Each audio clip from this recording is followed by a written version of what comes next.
Todd Davis began his career in the United States Navy. His experiences here demonstrated what an organization can accomplish with the proper training and leadership. These lessons helped him advance and succeed when he moved into the healthcare industry and have propelled him to the top spot at Ligand Pharmaceuticals.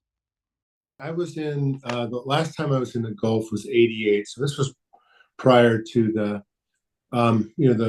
wars that commenced in 1990 and past that. But back then, there had been a long period of peace since the Vietnam War. Very little combat, mostly special forces engagements here and there that usually you never know anything about. But that's when Iran and Iraq were at war. And we were really more allied with the Iraqis than we were with Iran at the time. But there had been an accidental missile strike from the Iraqis, which hit the USS Stark.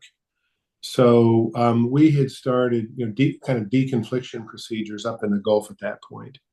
And I was a pilot, but I was also a surface warfare officer. So I had been assigned to a ship in '88 and was basically the missile officer to coordinate missile strikes with aircraft strikes and things like that on board the USS Merrill.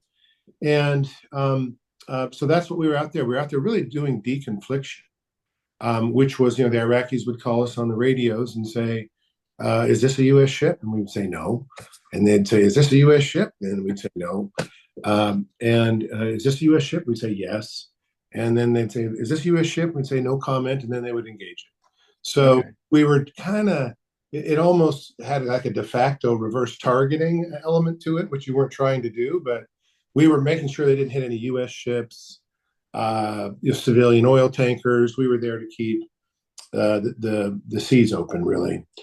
And kind of halfway through the deployment, I think we were in the Northern Arabian Sea, the Samuel B. Roberts hit a mine. And it was confirmed through some of the debris that was recovered that the mines were being launched from the oil platforms, the Iranian oil platforms. So we were part of Operation Praying Mantis. We went up into the Gulf. We attacked the oil platform. I think it was called Sassoon. There were some other ships in the arena that attacked another oil platform. We just took those out with 5-inch 54 guns. But there were some significant excursions. It was the first major surface warfare combat since Vietnam, really. And but it was the first major sinking of a ship, I think, since that era as well. And that was, of course, the Iranian ships. Ironically, they were shooting Harpoon missiles at us because we had sold them to the Shah of Iran and his regime over a decade. They still had them around, I guess. Yeah. Fortunately, we didn't sell them any parts after that, so they were mostly dysfunctional, missing, or skipping across the water. But it was a pretty big operation that we were calling in A-6 intruders. I think VA-95 was there. VA-95 was dropping laser-guided bombs right on top of the Iranian ships. And it was a bit of I would say, as intense as that is, because you train and train and train, and training seems so routine, and then all of a sudden, one day you're doing it for real. It's weird when people are actually shooting at you. So it definitely gets your adrenaline up. And but it was so lopsided. I think we sunk basically half the Iranian Navy in a period of 24 hours. We were just so technologically superior, much better trained, etc. I will say this about the Navy. I think it is probably the greatest training organization in the history of man. Because if you think about what they do with, for example, an aircraft carrier, they have almost 100% turnover every 4 years. Yeah. Right. The majority probably less than that, actually. Yeah. The majority of people running the ship have high school degrees. They're between the ages of 18 and 22 and have joined the Navy relatively recently with almost no skills. They can read and write and do math, but basically no specific functional skills. And they're on that ship running nuclear reactors, launching aircraft off the decks, managing weapon systems, radar systems, computer systems, cryptography systems, satellite communication systems, not to mention just running the ship.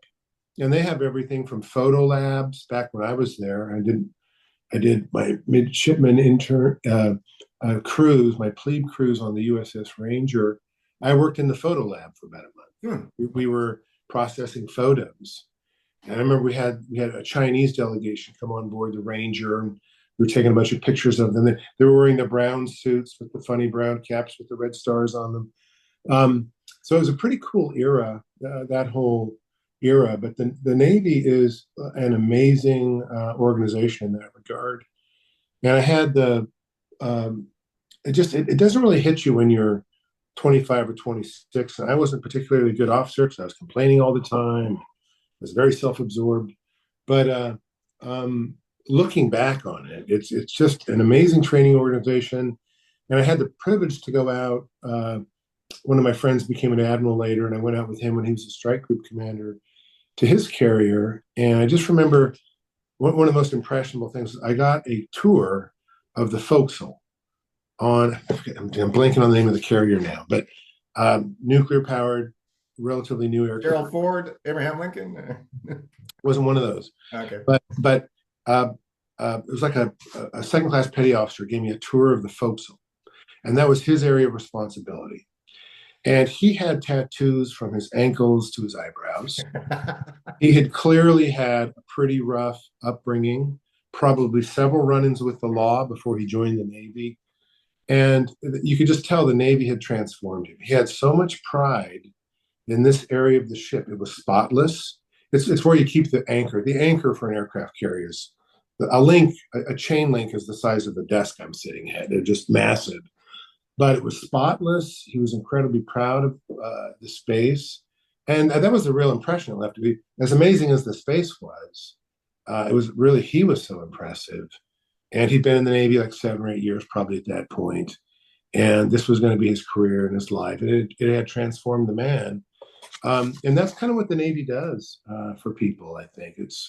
I didn't really fully appreciate that when you're in the throes of all of it and you're young and selfish and you got your own objectives in life, but it has a very big positive impression on people, I think.